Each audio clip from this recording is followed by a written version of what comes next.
Langit sore di kaki Gunung Lawu seolah menelan warna-warna dunia. Kabut tipis menari di antara pepohonan pinus, dan udara dingin menyalip masuk ke pori-pori kulit Rama Prabawa, seorang peneliti muda yang baru menyelesaikan tesis tentang simbolisme spiritual Jawa kuno. Namun hatinya gelisah, seolah ada panggilan yang tak bisa ia tolak. Beberapa minggu terakhir, Rama selalu bermimpi sama. Sosok berjubah putih dengan wajah yang tak pernah jelas, berdiri di tepi jurang dengan tangan terangkat, berkata, "Waktumu telah tiba untuk menapak jalan yang dilupakan manusia." Ketika terbangun, ia selalu mendengar gema samar, seperti suara gamelan dari masa lampau. Dorongan itu akhirnya membawanya ke desa Tawangmangu, di lereng timur Lawu. Desa itu tenang, tapi di balik keheningannya tersimpan banyak kisah gaib. Penduduk masih percaya bahwa di puncak Lawu bersemayam arwah leluhur Majapahit, termasuk Sabdo Palon dan Naya Genggong, dua tokoh mistis yang dikatakan belum mati, hanya bersembunyi di alam halus.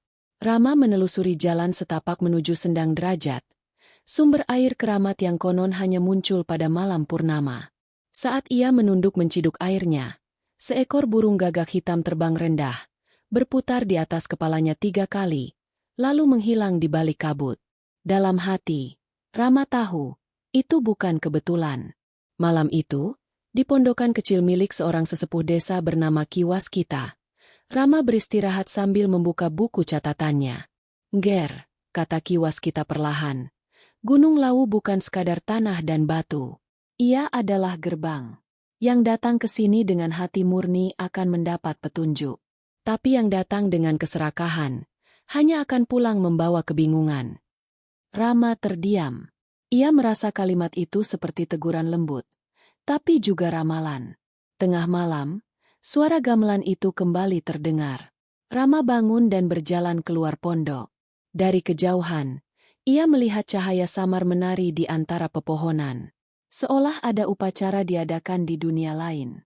Ia mengikuti suara itu hingga ke sebuah batu besar di tengah hutan. Di atasnya terukir aksara Jawa kuno. "Sira sejatine dudu sapa-sapa. Yen weru sira, weru Sang Hyang Suksma. Dirimu sejatinya bukan siapa-siapa. Bila engkau mengenal dirimu, engkau mengenal Sang Hyang Suksma." Saat Rama menyentuh batu itu, angin mendesir kencang.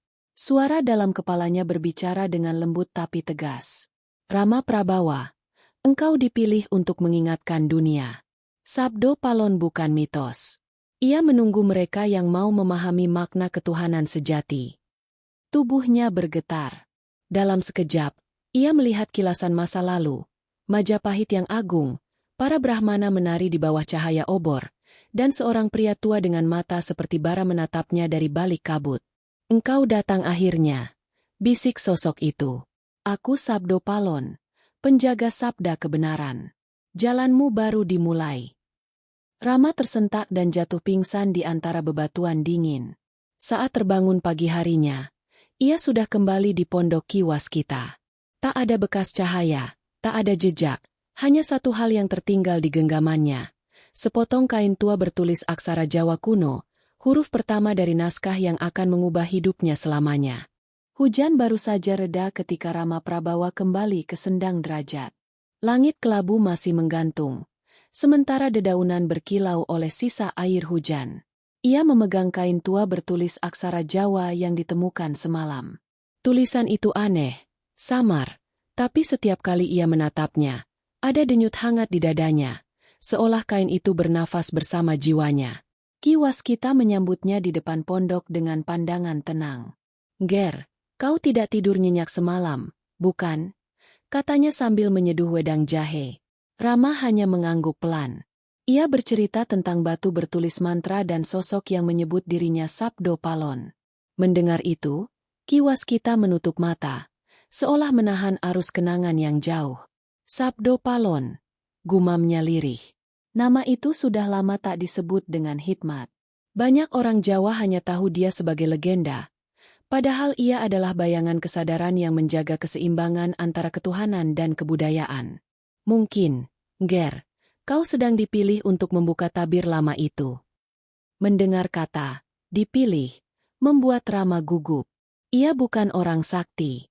Ia hanya peneliti. Tapi dalam batinnya, ada sesuatu yang tidak bisa ia tolak. Kain itu seperti memanggilnya untuk memahami arti lebih dalam dari apa yang tertulis. Menjelang senja, Ki Waskita mengajaknya kembali ke Sendang. Air di sana berubah jika langit bergejolak, katanya. Mereka berjalan melewati semak dan bebatuan, hingga sampai di tempat yang sama, batu besar bertulis aksara kuno, yang kini diselimuti kabut tipis. Tiba-tiba, langit bergetar. Petir menyambar, bukan ke pepohonan, tapi tepat di tengah Sendang. Air mendidih sesaat, lalu memendar cahaya biru. Rama mundur ketakutan, tapi Ki Waskita hanya berdiri tegak, mengucap doa lirih. Dari dalam cahaya itu muncul gelembung besar, seperti napas bumi yang terbangun dari tidur panjang. Sabda itu hidup, ujar Ki Waskita pelan. Kau harus menyaksikannya. Dari gelembung air itu perlahan muncul benda kecil, sebuah prasasti batu seukuran genggaman tangan. Rama meraihnya dengan gemetar. Permukaannya halus tapi terasa panas, dan di bagian tengahnya ada ukiran wajah manusia dengan mata tertutup. Saat ia menyentuhnya, pandangannya bergetar, dan dunia di sekitarnya memudar. Ia melihat diri lain, bukan dirinya kini, tapi seseorang dari masa lampau. Seorang abdi kerajaan Majapahit, berpakaian sederhana, sedang berdiri di hadapan seorang pendeta tua yang matanya bersinar lembut. Ingatlah, kata pendeta itu, saat bumi kehilangan arah, roh Jawa akan bangkit. Bukan untuk berperang, tapi untuk mengingatkan manusia tentang jati dirinya sebagai ciptaan yang menyatu dengan alam. Suara itu bergema hingga Rama terbangun kembali di tepi Sendang. Petir terakhir menggelegar, dan cahaya biru itu sirna seperti tak pernah ada. Ki Waskita menatapnya dengan wajah serius. Apa yang kau lihat, Nger? Rama menjelaskan semuanya dengan terbata. Ki Waskita mengangguk lambat. Itu bukan mimpi. Itu warisan kesadaranmu. Setiap manusia Jawa memiliki simbo, bayangan batin yang tersambung dengan leluhur. Mungkin, yang kau lihat tadi adalah simbo Emu sendiri dari masa Majapahit. Rama menggigil. Ia ingin menyangkal, tapi dalam dirinya sudah tumbuh keyakinan aneh, bahwa sebagian jiwanya memang berasal dari masa silam. Ia merasakan kehadiran lain yang menyertai setiap langkahnya, seperti bayangan yang bernafas di balik punggung. Malam itu, angin di lau bertiup lebih dingin dari biasanya.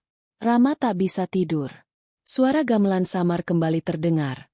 Kali ini disertai suara perempuan menyanyi tembang macapat. Sapa ngelinga sejatine urip, iku kang weruh pepadang tanpa cahya. Barang siapa mengingat sejatinya hidup, dialah yang mengenal terang tanpa cahaya.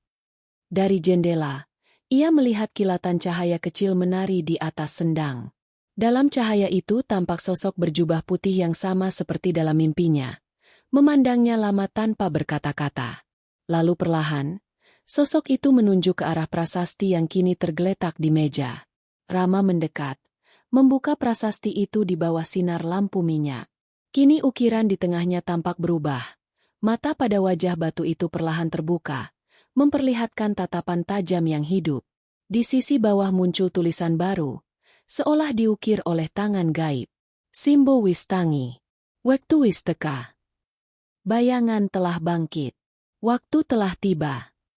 Rama mundur ketakutan, tapi juga diliputi rasa takjub. Ia tahu hidupnya tak akan sama lagi. Di luar pondok, petir terakhir menyambar puncak lawu, memantulkan cahaya menyala ke seluruh langit. Dan di dalam hatinya, Rama tahu, sabda itu baru saja dimulai. Pagi di lereng lawu terasa sunyi namun tegang. Kabut belum sepenuhnya sirna ketika Rama Prabawa duduk bersila di depan prasasti batu yang semalam menampakkan keajaiban. Mata batu itu kini tertutup kembali, seolah menunggu waktu lain untuk terbuka. Ki Waskita duduk di hadapannya, menyalakan dupa cendana yang aromanya menguar lembut, mengikat udara dengan ketenangan kuno. Rama, ucap Ki Waskita perlahan, yang kau alami bukan kebetulan. Sabdo Palon pernah berpesan dalam tembang lama, bahwa penjaga sabda akan bangkit dalam tubuh manusia biasa, di waktu dunia kehilangan arah. Mungkin, kau adalah salah satu dari mereka. Rama menunduk. Dalam hatinya, perasaan takut dan penasaran berbaur menjadi satu. Ia hanya seorang peneliti, bukan pertapa atau pujangga. Namun sejak pertemuan dengan cahaya biru di Sendang, pikirannya tak lagi sama. Setiap malam, mimpi-mimpinya berubah menjadi potongan masa lampau, istana Majapahit, balairung dengan ukiran emas, dan seorang lelaki berwajah teduh yang duduk di singgasana bambu, berbicara tentang keseimbangan jagat. Hari itu, Ki Waskita mengajaknya berjalan ke arah barat, menuju kawasan yang dikenal sebagai Goa Watu Gilang. Menurut penduduk setempat, di sanalah para resi dahulu bersemadi, mencari petunjuk batin langsung dari Sabdo Palon. Mereka berjalan melewati ladang-ladang sayur dan hutan pinus, sementara suara serangga hutan bergema di kejauhan. Saat tiba di mulut goa, udara di sekitarnya terasa lebih berat. Batu-batu besar di sekitar goa tertutup lumut, dan di atas pintu masuk terukir simbol matahari dengan 3 lingkaran, lambang ajaran lawas tentang 3 dunia, jagat kasat mata, jagat batin, dan jagat roh. Rama menyalakan senter, namun Ki Waskita berkata, "Padamkan. Terangmu tak dibutuhkan di dalam sana. Gunakan matamu yang lain." Rama ragu, tapi menuruti. Dalam gelap total, ia melangkah perlahan masuk. Anehnya, setelah beberapa langkah, ia mulai bisa melihat bayangan samar, cahaya keemasan dari dinding goa itu sendiri, berpendar lembut seperti napas makhluk hidup. Di tengah ruangan batu, mereka menemukan sebuah peti kecil dari kayu jati tua, tertutup rapat dengan segel lilin merah. Di bagian tutupnya terdapat ukiran kalimat Jawa kuno. Sabda Kang Ana, ora ilang, nanging mung turu ing antarane jaman. Sabda yang ada, tak pernah hilang. Ia hanya tidur di antara zaman. Dengan hati-hati, Rama membuka segel itu. Di dalamnya ada naskah lontar yang sudah rapuh, ditulis dengan aksara Jawa kuno. Ki Waskita mengangkatnya dengan hormat, lalu membaca beberapa baris dengan suara gemetar. "Wahai para pewaris bumi Nusantara, bila sabda ini kau temukan, ketahuilah, Sabdo Palon, pelindung kebudayaan, menyimpan janji kepada Hyang Tunggal, bahwa manusia akan lupa, tapi bumi takkan membiarkan kelupaan itu abadi." Suasana hening. Hanya suara tetesan air dari stalaktit terdengar seperti detak waktu. Rama merasakan hawa hangat menyelimuti tubuhnya. Tiba-tiba, di dinding goa, muncul bayangan samar seorang pria berjubah putih. Wajahnya sama dengan yang ia lihat dalam mimpi-mimpi. Sabdo Palon. Rama Prabawa. Suara itu bergema lembut namun dalam. "Aku tidak hidup dalam waktu, tapi dalam kesadaran mereka yang mau mengingat. Dunia sedang terpecah. Ketuhanan terpisah dari kebudayaan. Padahal, keduanya adalah 2 sayap dari satu burung yang sama." Rama berlutut. Tubuhnya gemetar. "Apa yang harus aku lakukan?" tanyanya lirih. "Bangunkan sabda itu di hati manusia. Jangan jadikan agama sebagai tembok, dan jangan biarkan budaya menjadi hiasan tanpa roh. Buka jalan antara keduanya, sebab di sanalah sang hidup bersemayam." Cahaya di dalam goa bergetar kuat, membuat seluruh dinding berkilau seperti cermin air. Rama melihat dirinya sendiri di sana, namun bukan dirinya yang biasa. Sosok itu mengenakan pakaian Majapahit, dengan mata yang menatap tajam. Simbonya. Ki Waskita segera menepuk bahunya, memecahkan penglihatan itu. "Cukup untuk hari ini, Nger. Kau sudah melihat lebih dari yang mampu ditanggung manusia biasa." Mereka keluar dari goa dengan langkah berat, meninggalkan getaran aneh yang masih terasa di udara. Sesampainya di luar, Rama memandang puncak lawu yang diselimuti kabut. Dalam hatinya, suara Sabdo Palon masih terngiang. "Sabda itu bukan milikku, tapi milik bumi. Jagalah ia dalam dirimu." Malamnya, Rama kembali menulis di buku catatannya. Ia menuliskan satu kalimat yang datang entah dari mana. Ketuhanan tanpa kebudayaan adalah langit tanpa bumi. Kebudayaan tanpa ketuhanan adalah bumi tanpa cahaya.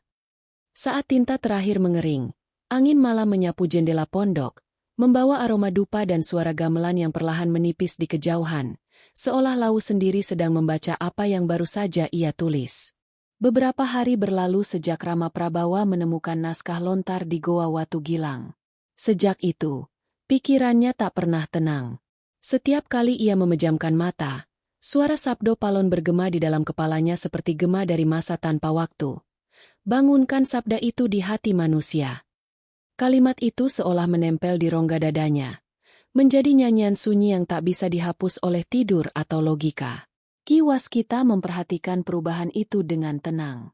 "Ger," katanya suatu pagi, "kau harus memahami bahwa sabda bukan sekadar kata. Ia hidup, berdenyut. Bila hatimu tak seimbang, ia bisa memanggil bayanganmu sendiri untuk menguji." "Bayangan?" tanya Rama dengan dahi berkerut. Ki Waskita tersenyum samar. Dalam ilmu kejawen, bayangan sejati disebut simbo. Ia adalah sisi lain dari diri manusia, cermin dari jiwa, yang muncul ketika seseorang mulai menembus batas dunia lahir dan batin. Bila Simboemyu bangkit, maka perjalananmu menuju puncak kesadaran sudah dimulai. Kata-kata itu membuat Rama gelisah. Malam itu, ia berusaha tidur lebih awal. Namun tak lama setelah matanya terpejam, mimpi aneh datang lagi. Ia berdiri di tempat yang sama, Goa Watu Gilang. Tapi kini dindingnya berlumur darah merah pekat. Di tengah ruangan berdiri sosok dirinya sendiri, dengan mata hitam dan senyum dingin. "Aku adalah engkau yang tak kau akui," kata sosok itu. "Aku Simboemyu, penjaga kebenaran yang disembunyikan ketakutanmu." Rama tersentak dan terbangun, keringat dingin mengucur dari pelipisnya. Ia berlari keluar pondok, menghirup udara malam yang dingin dan lembab. Namun di genangan air di depan pondok, ia melihat pantulan bayangan dirinya. Tapi bayangan itu tersenyum meski wajah aslinya tidak. Pagi berikutnya, Ki Waskita mengajaknya menuju padepokan Watu Gilang, tempat para resi dahulu berkumpul. Tempat itu terletak di lereng barat Lawu, dikelilingi batu besar yang membentuk lingkaran seperti altar raksasa. Saat mereka tiba, udara di sana terasa berat namun penuh wibawa. Seperti ada mata tak terlihat yang mengamati mereka. "Disinilah dulu para pelindung sabda bermeditasi," kata Ki Waskita. "Jika kau ingin memahami makna sejati Simbo, lakukan semedi di tengah lingkaran batu ini." Rama duduk bersila di tengah lingkaran. Ia memejamkan mata, mencoba menenangkan pikiran. Namun dalam diam itu, ia kembali mendengar suara lirih yang datang dari dalam dirinya. "Apakah kau siap menerima bayanganmu sendiri?" Suara itu menembus batinnya. Dalam pandangan batin, ia kembali melihat sosok Simbo, dirinya dalam rupa yang lebih tua, dengan tatapan tajam dan aura kebesaran masa Majapahit. Di belakang sosok itu tampak kerajaan yang megah, obor-obor menyala, dan suara rakyat bersorak memuja raja. Tapi di balik sorak itu, Rama merasakan kesedihan mendalam, kesadaran bahwa kejayaan itu rapuh, karena manusia melupakan keseimbangan antara langit dan bumi. "Dulu aku hidup sebagai pelindung sabda," ujar Simbonya. "Namun aku gagal, karena manusia lebih memilih kuasa daripada kesadaran. Kini engkau yang mewarisi tugasku." Rama ingin menjawab, tapi lidahnya keluh. Simbo itu mendekat, menatap langsung ke matanya. Ketuhanan tanpa kebudayaan melahirkan fanatisme. Kebudayaan tanpa ketuhanan melahirkan kesombongan. Dua-duanya menuntun pada kehancuran. Tiba-tiba lingkaran batu di sekitar Rama bergetar. Angin berputar kuat, membawa debu dan daun kering menari di udara. Suara petir menggema dari balik puncak Lawu, meski langit cerah. Ki Waskita yang berdiri di tepi lingkaran menutup mata, berdoa dalam hati. Di tengah pusaran itu, Rama merasa tubuhnya ditarik oleh dua kekuatan, satu hangat dan lembut, satu lagi dingin dan keras. Ia berteriak, tapi suaranya tak terdengar. Dalam kesadaran yang hampir pudar, ia melihat dua dirinya menyatu perlahan, menjadi satu bayangan yang utuh. Lalu semuanya gelap. Ketika ia terbangun, senja sudah turun. Cahaya jingga membalut batu-batu di padepokan. Dan Ki Waskita duduk di sampingnya dengan tatapan lega. "Kau sudah melewati ujian pertama, Ger," katanya. Simboemyu kini menyatu. "Mulai hari ini, kau bukan lagi peneliti biasa. Kau penjaga sabda." Rama menatap langit Lawu yang perlahan memudar menjadi malam. Dalam dirinya, ada ketenangan baru, bukan karena ia memahami segalanya, tapi karena kini ia tahu bahwa sebagian kebenaran hanya bisa dirasakan, bukan dijelaskan. Angin berhembus lembut membawa suara gamelan dari kejauhan, dan dalam bisikan angin itu terdengar sabda kuno yang samar. Sira lan bayanganmu wis dadi siji. Saka pepadang lan pepeteng bakal lair pangerten anyar. Engkau dan bayanganmu telah menjadi satu. Dari terang dan gelap akan lahir pengertian baru. Rama menutup mata. Di balik kelam hutan Lawu, sesuatu sedang bangkit. Bukan sosok, tapi kesadaran lama yang menunggu untuk hidup kembali dalam diri manusia.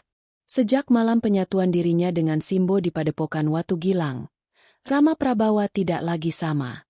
Tatapannya lebih dalam, ucapannya lebih hati-hati, dan setiap langkahnya terasa menyentuh lapisan dunia yang tak kasat mata. Kadang, ketika ia menatap air di sendang atau menulis di buku catatannya, bayangan dirinya terlihat menoleh balik dan tersenyum, bukan sebagai pantulan, tapi sebagai sahabat yang hidup dalam dimensi lain. Ki Waskita melihat perubahan itu tanpa banyak komentar. Ia tahu, Rama telah melangkah ke tahap yang tak bisa lagi dituntun oleh manusia, melainkan oleh sabda batinnya sendiri. Suatu pagi yang berkabut, ia berkata pelan, "Nger, Simbo Emu telah bangkit. Tapi itu baru separuh perjalanan. Masih ada janji lama yang harus kau pahami, janji antara Sabdo Palon dan Sang Hyang Tunggal." Rama menatap Ki Waskita, menunggu penjelasan. "Konon," lanjut sang sesepuh, "saat Majapahit runtuh, Sabdo Palon bersumpah akan kembali ketika manusia Jawa melupakan jati dirinya. Tapi banyak orang salah menafsirkan. Ia bukan ingin membangkitkan kerajaan, melainkan kesadaran bahwa ketuhanan dan kebudayaan tidak bisa dipisahkan. Janji itu bukan untuk dunia luar, tapi untuk jiwa manusia yang tercerai dari akar budinya." Kata-kata itu menggema lama di hati Rama. Malamnya, ia duduk di depan dupa yang menyala, memejamkan mata, dan mengundang kehadiran batin Simbonya. Hening menyelimuti ruangan. Lalu, dari balik cahaya dupa yang berkibar, muncul sosok dirinya sendiri. Kali ini mengenakan jubah putih, wajahnya bersih seperti cermin air. "Rama," ujar suara itu lembut, "kau sudah memegang dua kunci, kesadaran dan bayangan. Tapi pintu sejati baru terbuka jika kau berani menapaki janji Sabdo Palon." "Apakah itu berarti aku harus menemui dia?" tanya Rama. "Bukan menemui, tapi menyadari. Sabdo Palon bukan roh yang menunggu di gunung, tapi kesadaran yang hidup dalam bumi dan manusia. Bila hatimu jernih, sabda itu akan berbicara melalui dirimu sendiri." Malam itu, Rama bermeditasi hingga tubuhnya terasa ringan seperti kabut. Tiba-tiba ia mendengar suara gamelan jauh di bawah tanah. Ia seperti ditarik ke dalam bumi. Saat membuka mata, ia sudah berada di tempat yang asing, balairung batu yang diterangi ribuan lampu minyak. Di tengah ruangan duduk sosok tua berjubah merah keemasan. Wajahnya penuh wibawa, matanya memancarkan cahaya lembut. "Aku Sabdo Palon." Suara itu bergema seperti dari segala arah. "Engkau telah sampai ke dalam ruang batin tempat sabda dijaga. Katakan, apa yang kau cari?" Rama berlutut. "Aku ingin memahami makna janji Tuan. Mengapa manusia harus mengingat lagi?" Sabdo Palon tersenyum. "Karena manusia telah lupa bahwa ketuhanan tidak berdiam di langit, tapi bernafas dalam kebudayaan, dalam perilaku, dalam rasa hormat kepada alam. Dulu, manusia menciptakan doa untuk berhubungan dengan Tuhan. Kini mereka menciptakan perdebatan untuk membuktikan siapa yang paling benar. Itu tandanya sabda sudah tertidur." Ia bangkit, dan di belakangnya muncul bayangan sejarah. Majapahit yang membangun candi megah, rakyat yang menanam padi sambil memuja bumi, dan para pujangga menulis kidung tentang keseimbangan. Tapi gambaran itu berubah, menjadi tanah gersang, manusia saling membenci, budaya diperdagangkan, dan alam menjerit dalam senyap. "Janji itu," kata Sabdo Palon lagi, "adalah peringatan. Aku berjanji kepada Sang Hyang Tunggal bahwa ketika keseimbangan itu lenyap, aku akan membangunkan kembali kesadaran manusia lewat suara mereka yang masih mau mendengar." Cahaya di balairung berubah menjadi terang menyilaukan. Sabdo Palon mendekat, meletakkan telapak tangannya di dada Rama. Mulai saat ini, kau akan membawa sebagian dari sabdaku. Tapi ingat, semakin besar terang yang kau bawa, semakin besar pula bayangan yang akan mengujimu. Rama merasakan dadanya panas, lalu seluruh tubuhnya dipenuhi cahaya emas. Dalam sekejap, dunia di sekitarnya menghilang. Ia kembali terbangun di pondok Kiwaskita. Keringat membasahi tubuhnya. Di dadanya terasa berat. Tapi ketika ia membuka baju, di kulitnya tampak lambang matahari 3 lingkaran. Sama seperti simbol di Goa Watu Gilang. Kiwaskita yang terbangun mendadak menatapnya dengan mata terbelalak. Gusti, itu tanda sabda Palon. Kau benar-benar telah menerima warisan itu. Namun Rama hanya terdiam. Dalam dirinya, suara sabdo Palon masih terdengar, kini lebih dekat dan hangat. Jangan jadikan sabda ini untuk menguasai. Gunakan untuk mengingatkan. Kebenaran tidak perlu pengikut. Cukup satu hati yang berani jujur. Di luar, fajar mulai naik. Kabut bergulir turun dari puncak Lawu. Seperti tirai halus yang menutup babak lama dan membuka babak baru. Rama tahu, perjalanan ini belum berakhir. Janji itu baru saja mulai menuntun langkahnya, menuju pengorbanan yang lebih besar, menuju ujian yang akan menentukan apakah sabda itu benar-benar layak bangkit kembali.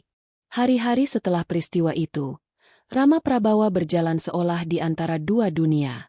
Ia masih bernapas, makan, berbicara seperti manusia biasa, namun di dalam dirinya ada gema lain, suara sabda yang tak pernah diam, kadang lembut seperti doa, kadang bergemuruh seperti badai. Ia mulai memahami bahwa cahaya yang ia terima bukan anugerah untuk dimuliakan, melainkan ujian untuk dihayati. Kiwaskita menyadari perubahan itu. Nger, katanya pada suatu pagi yang berkabut, kau kini memikul sabda yang dulu pernah menuntun Majapahit.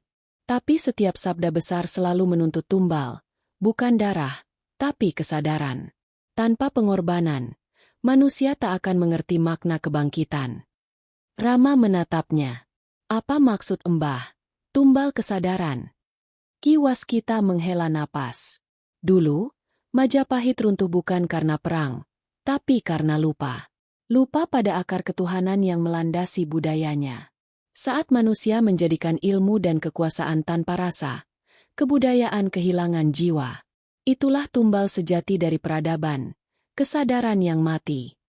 Kata-kata itu membekas dalam hati Rama.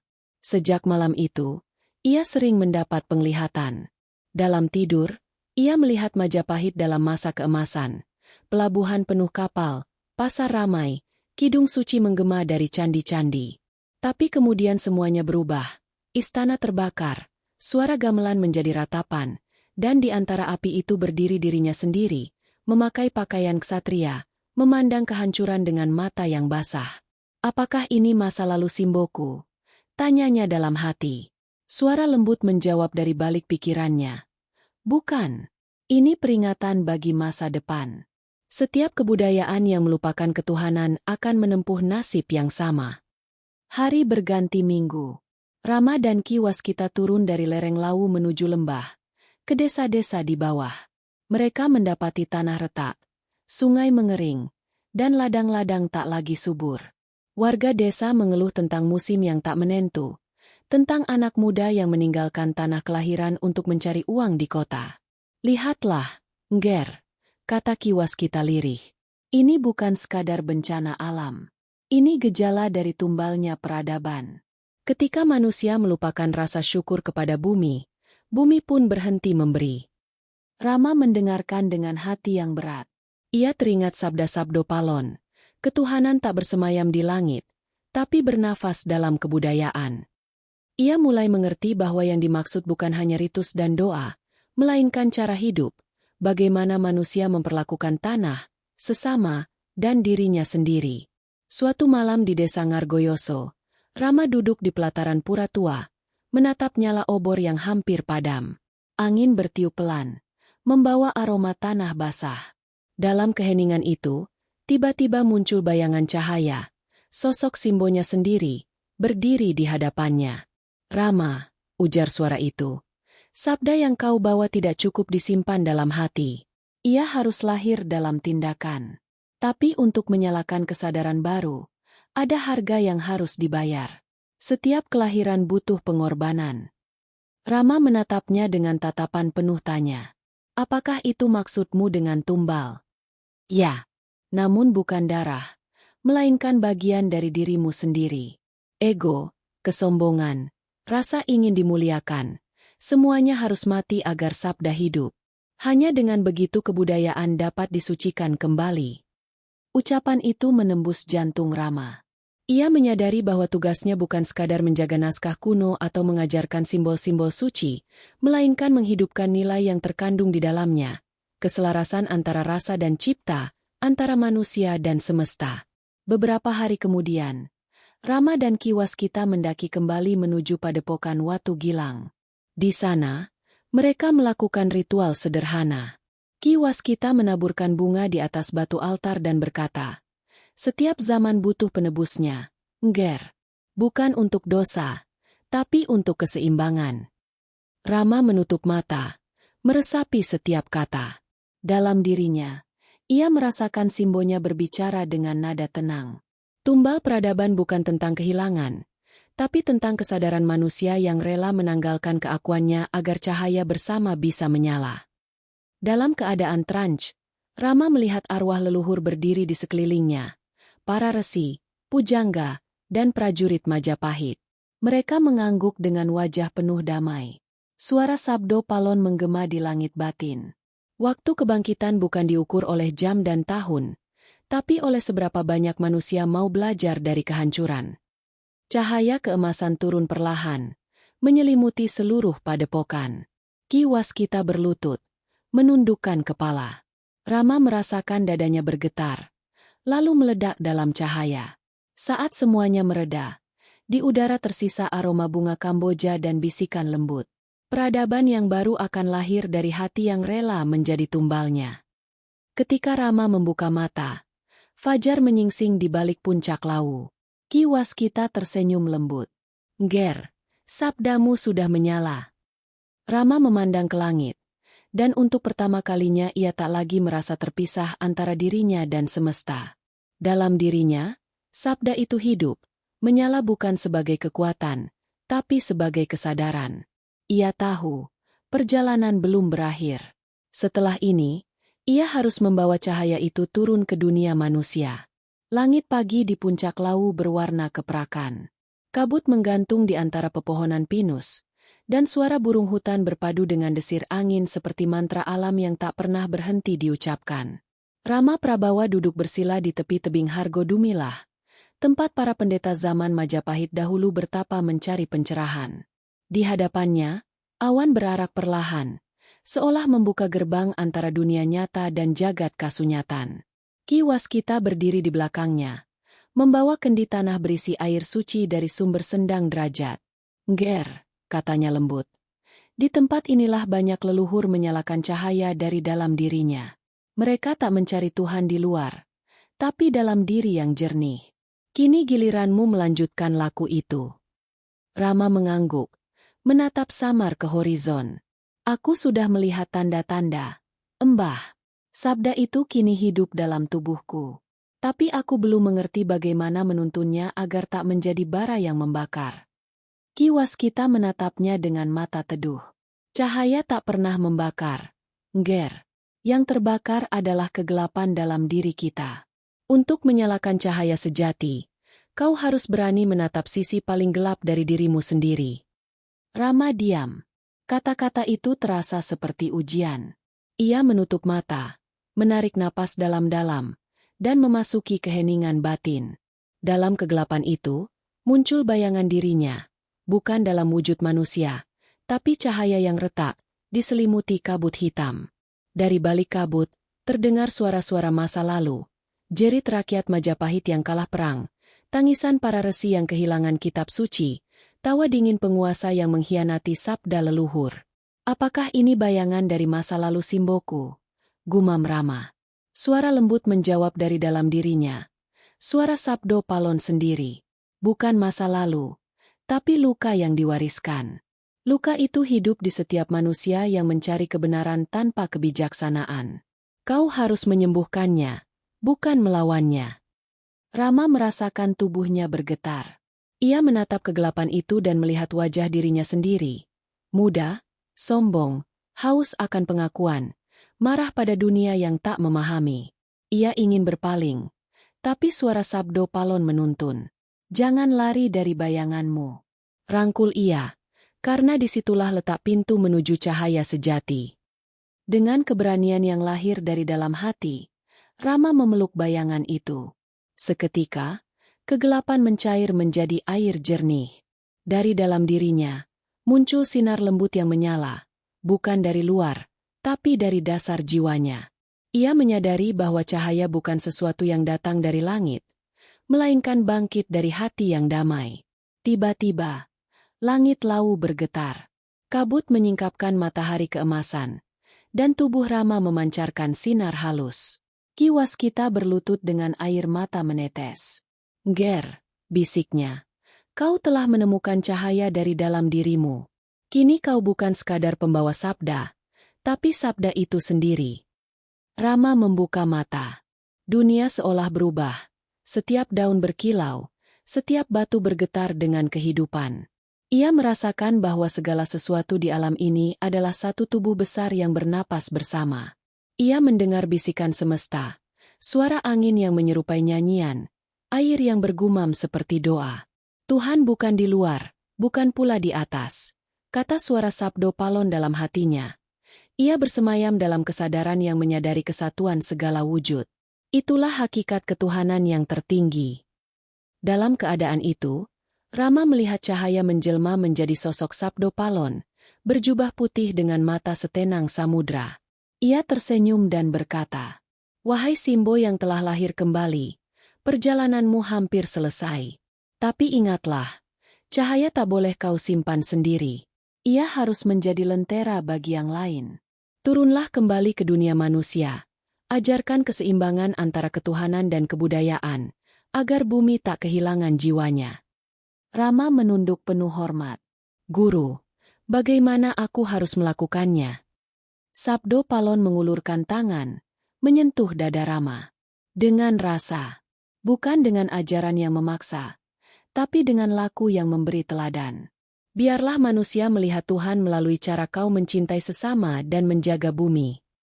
Saat Sabdo Palon menghilang dalam sinar, angin di puncak Lawu bertiup kencang. Ki Waskita menatap Rama dengan kagum. Tubuh pemuda itu kini memancarkan ketenangan luar biasa, seolah segala kebimbangan telah sirna. Rama berdiri perlahan, menatap lembah di bawah yang tertutup kabut. "Embah," katanya pelan, "aku paham sekarang. Cahaya sejati bukan untuk disembah, tapi untuk dibagikan." Ki Waskita tersenyum lega. "Maka turunlah, Ngger. Dunia menunggu laku seorang manusia yang sadar." Mereka pun menuruni lereng Lawu. Setiap langkah Rama meninggalkan jejak bercahaya di tanah basah, seolah bumi sendiri menyambut langkahnya.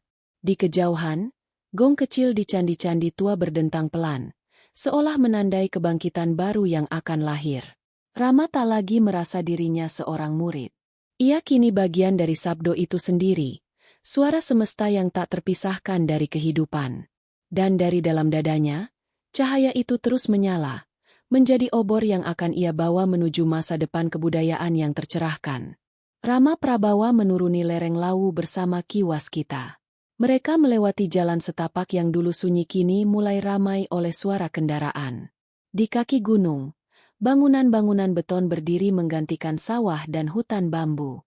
Aroma tanah basah tergantikan oleh asap mesin, dan nyanyian jangkrik kalah oleh bising kota yang tak pernah tidur.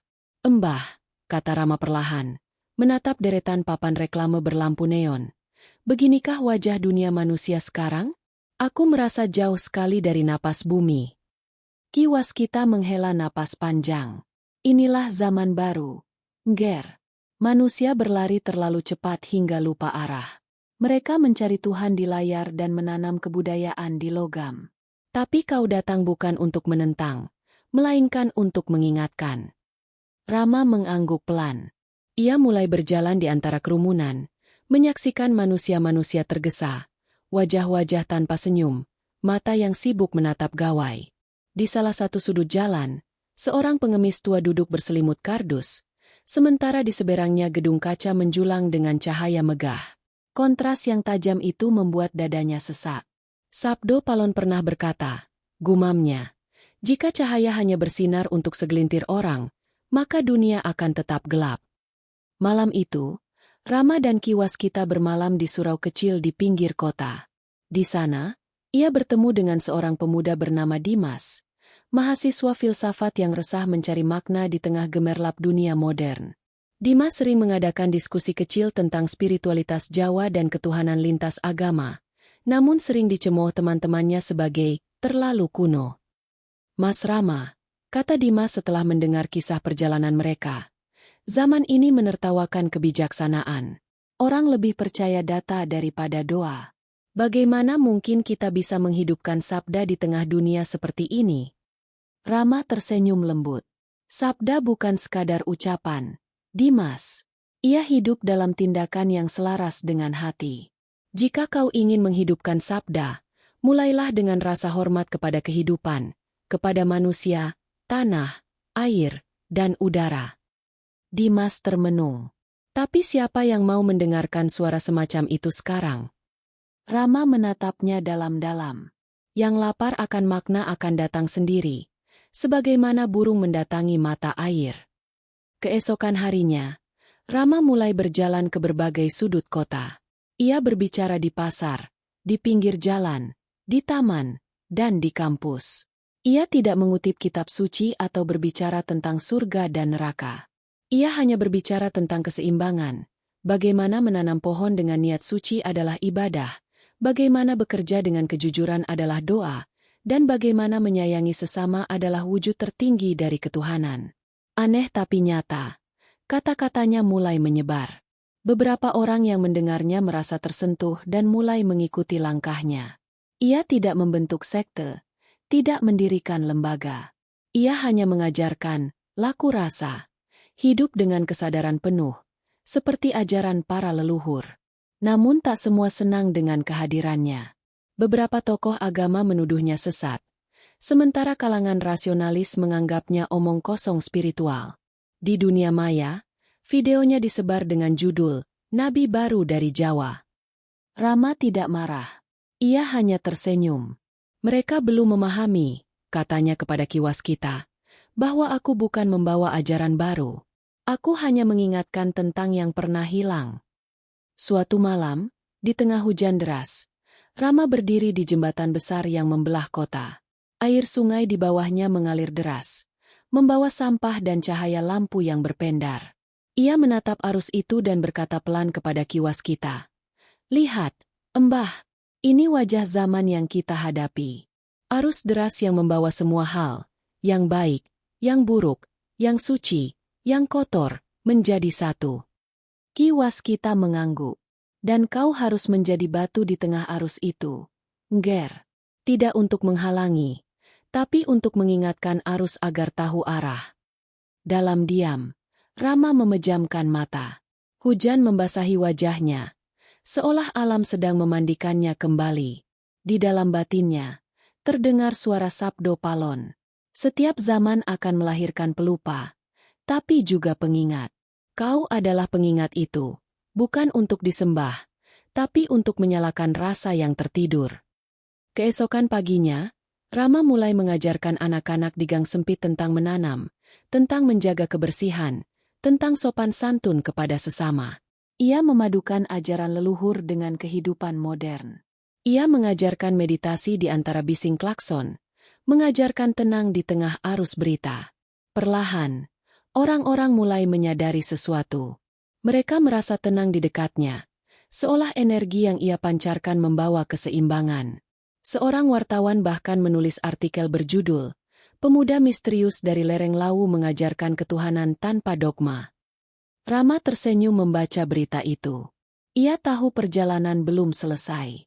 Masih ada sabda yang belum tersampaikan, sabda tentang penyatuan terakhir, ketika ketuhanan dan kebudayaan benar-benar kembali menjadi satu napas. Menjelang senja, Ia memandang langit yang berwarna tembaga. "Embah," katanya pelan. "Aku rasa waktu itu sudah dekat. Cahaya harus kembali ke asalnya." Ki Waskita menatapnya penuh haru. "Jika waktumu tiba, Nger, biarlah dunia tahu bahwa sabda bukan hanya sejarah, tapi janji yang selalu hidup." Matahari pun tenggelam di balik gedung-gedung, dan dari cakrawala, seberkas cahaya turun perlahan, menyentuh bahu Rama, tanda bahwa perjalanan menuju akhir sabda telah dimulai.